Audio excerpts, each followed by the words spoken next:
O Museo Municipal de Ribeira quedou pequeno para acoller os numerosos asistentes ao acto de homenaxe ás redeiras que organizou o Concello polo Día das Mulleres do Mar, un colectivo imprescindible, pero case sempre invisible.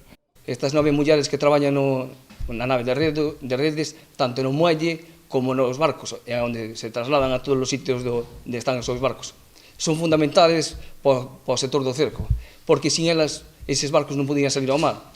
Son 7 cerqueiros que hai, son 80 familias que viven tamén gracias a elas, porque sin un aparello non hai peixe, está claro.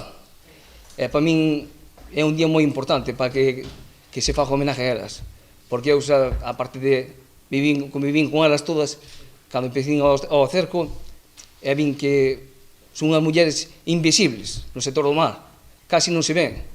Unha a unha, 9 redeiras de Aguiño foron recollendo un agasallo conmemorativo desta data, na que o Concello quixo poñer en valor o seu labor. Eu creo que as redeiras non só traballades coas mans e con esas agullas, senón que traballades coa alma, porque ao final poñedeslle moito cariño ao traballo que facedes para que todo saia ben e que os barcos poidan seguir pescando.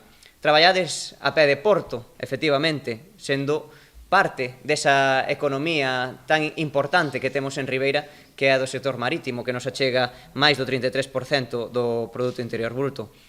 E facedes un traballo de maneira moi discreta, como ben dicía Fer, pero imprescindible. Un día para o recoñecemento, pero tamén para a reivindicación, posto que non hai mellor homenaxe que dotalas unhas instalacións dignas para exercer o seu traballo, que precisa ademais dunha remuda xeracional. O único que podo reivindicar é que as instalacións están moi mal. Xa lle dixen antes a eles e agora volvo a dicir eu. Levamos moitos anos, pero non se nos fai caso ningún. Outra cousa, o oficio da redeira é moi bonito e impresionante. Leva moito tempo a aprender, pero vale a pena. Só digo isto, se nos ven as rapazas, pois que se animen, que fagan o cursiño e que, a ver, somos poucas e os barcos están aí.